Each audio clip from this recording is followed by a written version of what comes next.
Pemirsa Kompas TV yang dimuliakan oleh Allah Subhanahu wa Ta'ala. Kemudian yang ketiga, yang sering dilupakan oleh manusia dalam hidup ini, sehingga Allah Subhanahu wa Ta'ala mengingatkan dalam Al-Quran, yaitu manusia lupa dengan kesalahan sendiri karena terlalu sibuk memikirkan kesalahan orang lain. Berarti intinya ini adalah hubungan sosial, hablum minan nas, hubungan kita antara sesama manusia. Banyak orang hari ini merasa dia lebih pintar dari orang lain. Banyak orang hari ini merasa dia lebih hebat dari orang lain. Banyak hari ini merasa dia lebih benar dari orang lain. Sehingga apa? Kata-katanya melukai perasaan orang lain.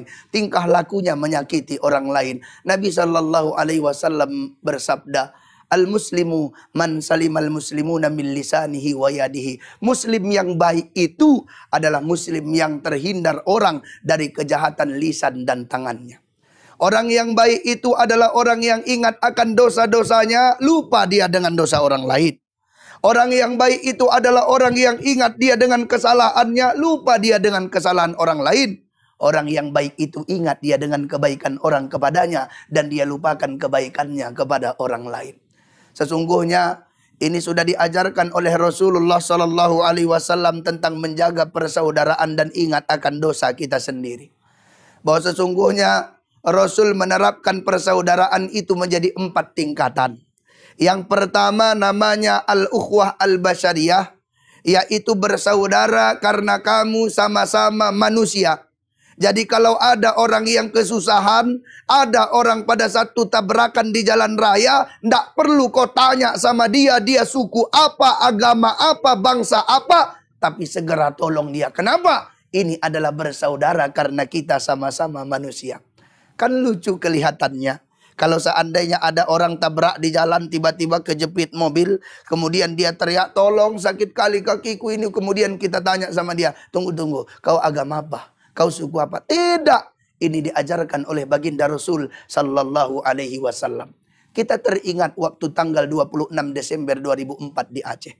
Ketika Aceh Allah goncang. Idza zulzilatil ardu zilzalaha. Bumi Aceh hari itu Allah goncang. Wa akhrajatil ardu athqalaha. Maka pada saat itu air naik dengan ketinggian 30 meter. Menyapu Aceh rata dengan tanahnya. Hari itu banyak yang menjadi korban.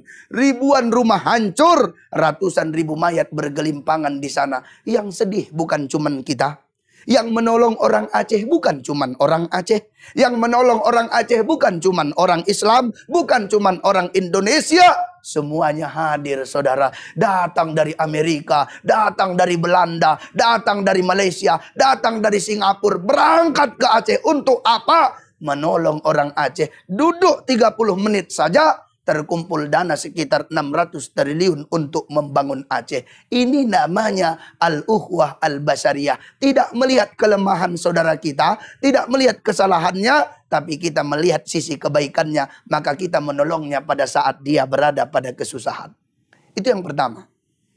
Yang kedua, al-ukhwah al-watoniyah.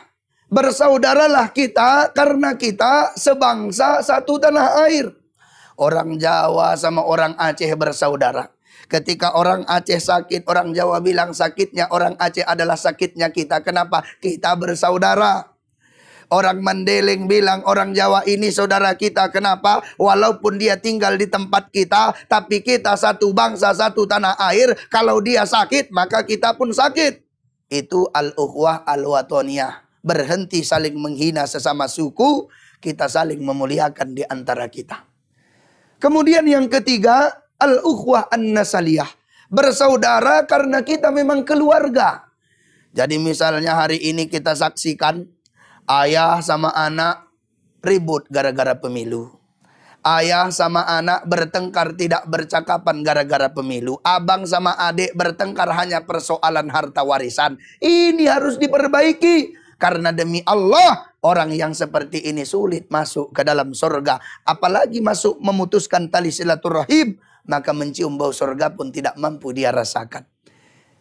Kemudian yang terakhir, al-ukhwah al-islamiyah. Bersaudaralah kamu karena kamu sama-sama Islam. Jadi sesama orang Islam harus bersaudara. Jangan saling salah menyalahkan, cari kesalahan dia, dia cari kesalahan kita, tidak.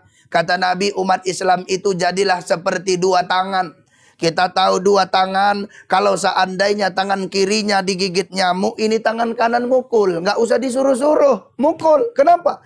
Kau nyamuk menggigit tangan kiri, kompak dia. Ketika tangan kanan gatal, yang kiri yang garuk. Betul. Ketika tangan kiri gatal, tangan kanan yang garuk. Ketika dua-dua gatal, garuk-garuan orang ini. Kenapa? Inilah simbol orang Islam, saling tolong menolong. Ketika menerima gaji, pakai tangan kanan apa kiri? Kanan. Ketika makan, pakai tangan kanan apa kiri? Kanan juga. Ketika ke kamar mandi, pakai tangan kanan apa kiri? Kiri. Yang baik-baik yang kanan, yang jelek-jelek yang kiri. Tapi pernahkah tangan kanan sombong sama tangan kiri? Tidak. Inilah umat Islam. Memang tangan kanan yang nerima duit. Tangan kanan yang belanja. Tangan kanan yang beli cincin emas. Tapi sudah dapat cincin yang make tangan kiri. Inilah indahnya Islam itu. Jadi kalau seandainya ada bertikai di antara dua saudara kita, kita damaikan. Innamal mu'minuna ikhwatum fa aslihu baina akhwaikum. Sesungguhnya orang Islam itu bersaudara, maka kalau ada terjadi pertengkaran, damaikan. Kita mengkaji ulang bagaimana persaudaraan pada masa Rasulullah. Ketika terjadi perang hebat, perang yang sangat dahsyat, maka pada saat itu ada 3 orang yang sedang sekarat. Pedang menancap di tubuhnya, panah menancap di tubuhnya. Maka pada saat itu salah seorang dari mereka berteriak, haus! Maka sahabat yang sehat mengantarkan air minum berlari ke arahnya. Ketika itu darah sudah mengalir dari tubuhnya. Ketika itu napas sudah mulai berkurang dalam dirinya. Maka pada saat itu diberikan minum kepadanya. Diambilnya minuman ini. Dia minum bismillahirrahmanirrahim. Air hendak menetes ke mulutnya. Terdengar suara teriakan dari sebelah ujung. Haus! Maka dia membatalkan minuman itu. Dia katakan, tolong saudaraku, berikan ke sahabatku yang sana. Mungkin dia lebih membutuhkan daripadaku. Maka air ini dilarikan kepada sahabat yang kedua di ujung sana. Ketika sampai di sana, ini sahabat kedua sudah berlumuran darah. Kemudian dia hendak meminumnya. Ketika mau diminumnya, kemudian ada yang berteriak dari sudut yang sana lagi, haus! Dia tidak jadi meminumnya. Dia katakan, tolong berikan kepada saudaraku yang itu. Mungkin dia lebih membutuhkan daripadaku. Maka air ini dilarikan kepada saudara yang ketiga. Ternyata saudara yang di sana sudah meninggal dunia. Dibalikkan kepada saudara yang kedua. Saudara yang kedua juga sudah dipanggil oleh Allah. Dibalikkan kepada saudara yang terakhir yang pertama. Maka saudara yang pertama juga sudah inna lillahi wa inna ilaihi raji'un. Hebatnya persaudaraan mereka sampai akhir hayatnya. Maka dari itu saudaraku, pemirsa yang dimuliakan Allah, marilah kita sadari yang ketiga hal ini. Marilah kita ingat yang ketiga hal ini. Yang pertama yaitu banyak dilupakan manusia kalau dia akan mati. Kita ingat kalau kita akan mati, kita bersiap-siap. Yang kedua, banyak orang lupa berbakti. Hari ini kita berbakti sebelum terlambat. Yang ketiga, banyak orang lupa kesalahannya. Ingat kesalahan orang. Hari ini kita perbaiki kesalahan kita. Kita ingat kesalahan kita dan kita lupakan kesalahan orang lain. Semoga bermanfaat apa yang saya sampaikan pada hari ini. Billahi taufik wal hidayah. Assalamualaikum warahmatullahi wabarakatuh.